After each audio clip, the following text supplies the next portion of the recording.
Well, Christiane, the reason we're here in Paris with Secretary Kerry today is to express, of course, our condolences to the victims of this terrible, barbaric terrorist attack, but also our resolve with the French people, the French government, about how we're going to help them fight back, and how, as part of the coalition we have built over the last year, we're going to galvanize the entire world to destroy this barbaric terrorist organization.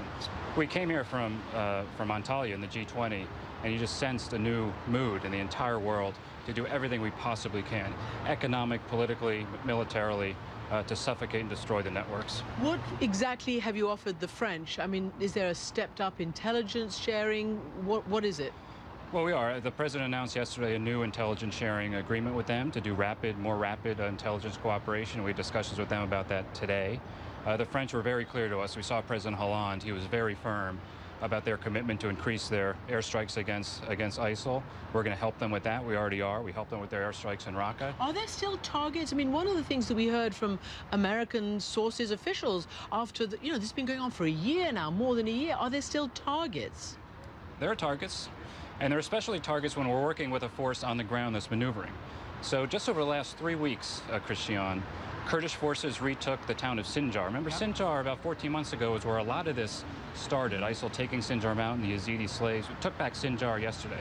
Sinjar cut off a main highway between Raqqa and Mosul. This was coordinated with operations in Syria, with Arab fighters and with Kurdish fighters, cutting off that critical supply line. Frankly, we couldn't have done that even 2 months ago. We had to organize the fighters, and it was part of a concerted pressure and air campaign. But as we're supporting forces on the ground, in Sinjar one day we did almost 40 airstrikes in a single day, just to give you an example.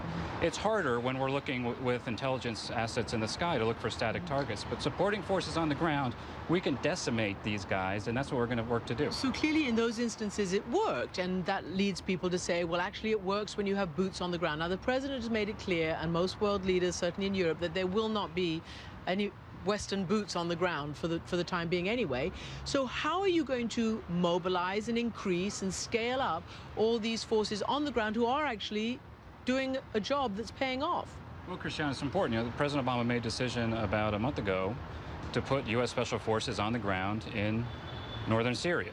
What are they doing exactly? Well, they're going to advise and assist and help enable and organize the forces on the ground to take the offensive to ISIL. Again, that's something that would not have been possible even 100 days ago. So this campaign has been, some say, oh, it's an incremental campaign. It's not. We have been taking steps to set the foundation over the last year to do things that now we can do. Putting special forces on the ground in Syria was not something that was even possible 4 to 6 months ago. Now we're going to do it. Putting a special forces strike team into northern Iraq to take out ISIL targets directly is something we could not have done 6 months ago. We're going to do it now. Organizing the Iraqi security forces to move on Raqqa, not something that was even possible 6 months ago. We're going to do it now. And we also see that as we put pressure on ISIL, where we think they're going to stand and fight, they crack. They cracked in Sinjar. They've cracked in a town called Al-Hal, where we thought they were going to fight. They cracked in Tel Abyad, their main border crossing with Turkey, about 6 months ago. So we have to keep the pressure up. From Sinjar to Beji to Tikrit, it's going to be a long, steady campaign, but they are losing territory, and we're going to keep that up. But we have to remember, Christiane, it's not just in Iraq and Syria. The world has never seen anything like. We have 30,000 foreign fighters. They've come from all around the world. Well, that was my question. Are we up to the job in terms of what we throw back at them? Well, we have to work as a global community. It has to be a global coalition to get at this foreign fighter flow and foreign fighter problem. So a year ago, Security Council passed a Chapter 7 resolution, but working since then in capitals to pass very stringent laws to stop this flow, to exchange information. We're working very closely with Turkey to cut down the flow into Syria.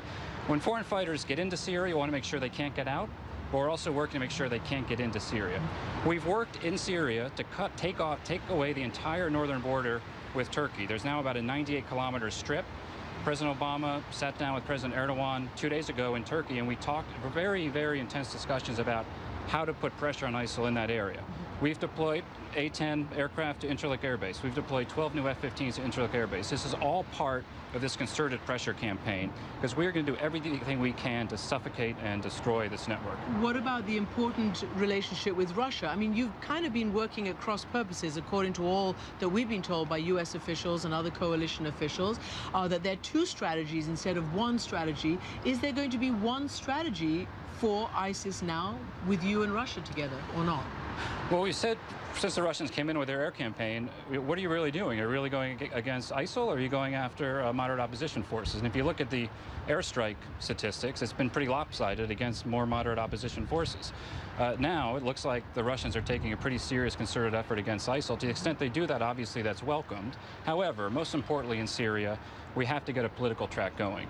So commensurate with the campaign against ISIL, we've been working over the last month, for the first time since the Syrian civil war started, getting all the players around the table, including Iran and Saudi Arabia, all the members of the Permanent Five of the Security Council, including the Chinese and the Russians, to talk about how to end this civil war in Syria. You have to destroy ISIS, because you're not going to get a ceasefire with ISIS signing up. Of course. We're going to do everything we can to destroy ISIS.